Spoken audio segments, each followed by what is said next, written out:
share a report from our Usher ministry team. Ed Ratliff, I failed to ask Ed how many years he has led this team. I know he's been an usher for over 40 years, he's told me.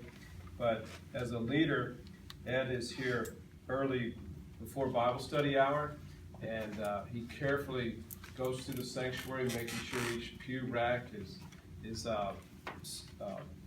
well stacked with materials that need to be there, the connection card, any envelopes, offering envelopes, etc. This purpose for this ministry includes to provide usher services for the sanctuary and for the doors at the sanctuary for Sunday morning worship.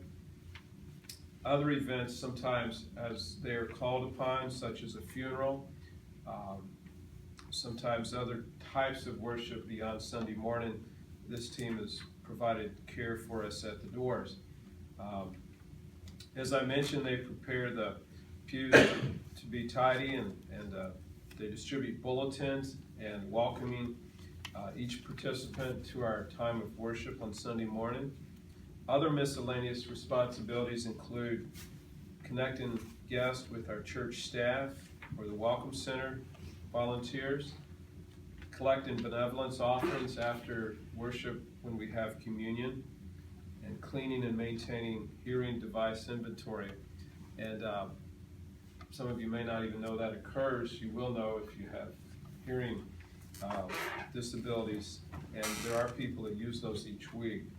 They do get sanitized. Target audience, our guests and members attending St. Matthew's Baptist Church. Number of volunteers. This ministry on most Sundays involves as many as 12 ushers at the various doors, total of 12 ushers. Other ushers are on a backup list to help as necessary. Ed did say he's very interested in having more help.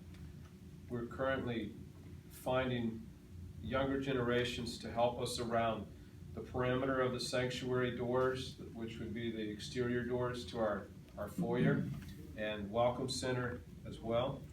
And that is helping transition a variety of ages of our church in the welcoming experience as people come into our doors. Funding for this ministry, there's currently no funding used for this ministry. There's not been a need for it to this point. And I think that's all we have to share unless you have questions. What are the ages of some of the younger ones that have been recruited on more of the side doors?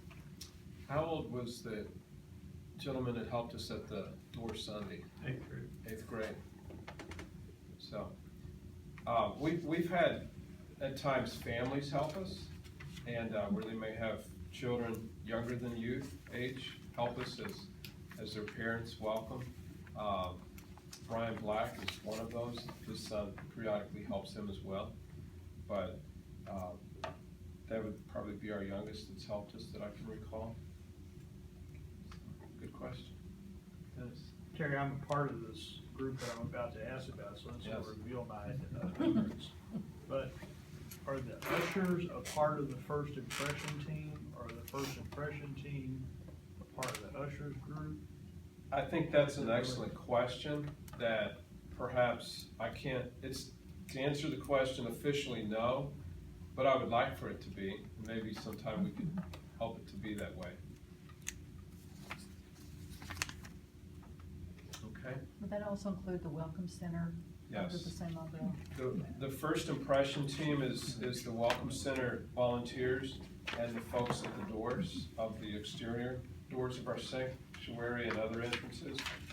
However, Ed and his team are growing into working collectively with our first impression team. In fact, many of them came to a leadership training orientation we had earlier or late this summer. We had over 40 for that event on a Sunday afternoon, and